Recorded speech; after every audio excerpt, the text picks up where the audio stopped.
ঢ্যাঁড়সের এই রেসিপিটা যতটাই সহজ বানানো ঠিক ততটাই খেতে ভালো। রাতের ডিনারে অল্প সময়ের মধ্যে বানিয়ে নিতে পারেন এই সুস্বাদু রেসিপিটা। এইটা একদম সব ঘরোয়া উপকরণ দিয়েই তৈরি হয়ে যায়। তবে চলুন শুরু করা যাক আজকের ভিডিও। আমি সুকন্যা। আজকে আমার ব্যাপক রান্না হলো নিরামিষ ভেন্ডি ফ্রাই। ভেন্ডি ফ্রাই বানানোর জন্য প্রথমেই 500 গ্রাম ভেন্ডি বা ঢ্যাঁড়স নিয়ে নিয়েছি। ঢ্যাঁড়সগুলোকে ভালো করে ধুয়ে অর্ধেক করে কেটে নিয়েছি। চেষ্টা করবেন ঢ্যাঁড়সগুলোকে একটু ছোট সাইজের নিয়ে নেওয়ার। তার সাথে আমি এখানে 4টে মাঝারি মাপের আলু নিয়ে নিয়েছি। আলুগুলোকে খুব ভালো করে ধুয়ে এইরকম একটু মোটা মোটা আলু ভাজার মতন করে কেটে নিয়েছি। চেষ্টা করবেন আলুগুলোকে একটু এইরকম মোটা করেই কেটে নেওয়ার, তাহলে রান্না করার পর আলুগুলো একদম লম্বা লম্বা আর গোটা গোটাই থাকবে।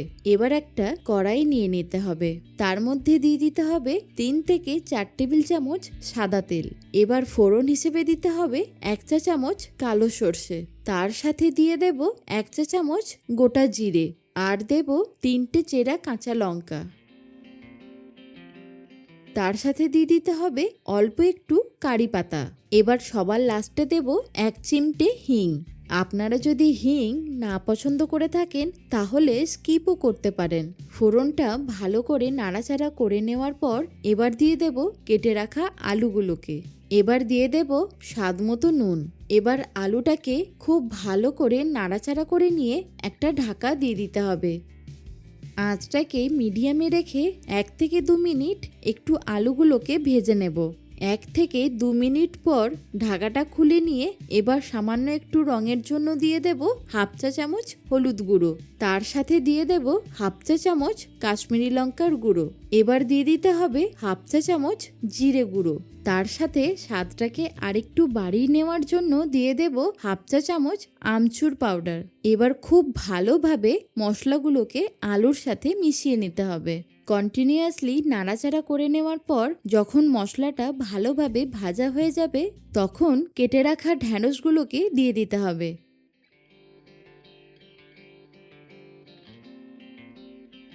এবার আলুর সাথে ঢ্যাঁড়সটাকে ভালো করে ভেজে নিতে হবে।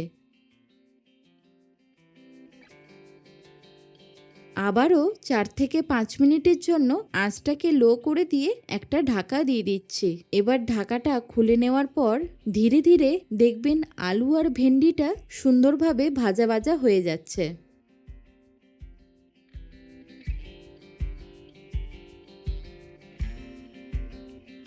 এরপর একটা ছোট নারকেলের অর্ধেক মালাইকে কুড়িয়ে নিয়ে সেই নারকেল কোড়াটাকে দিয়ে দিচ্ছি। এটা কিন্তু পুরোটাই অপশনাল, আপনারা নারকেল না দিয়েও কিন্তু বানিয়ে নিতে পারেন।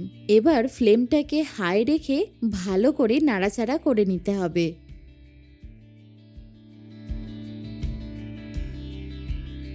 এখন দিয়ে দেব একটা বড় সাইজের টমেটো কুচি। টমেটোটা দেওয়ার পর আবারও একবার ভালো করে নাড়াচাড়া করে নিতে হবে।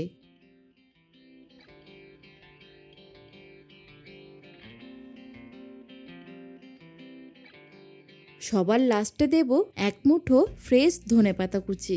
এই ধনেপাতাটা দেওয়ার পর স্বাদটা যেন আরও বেড়ে যায়।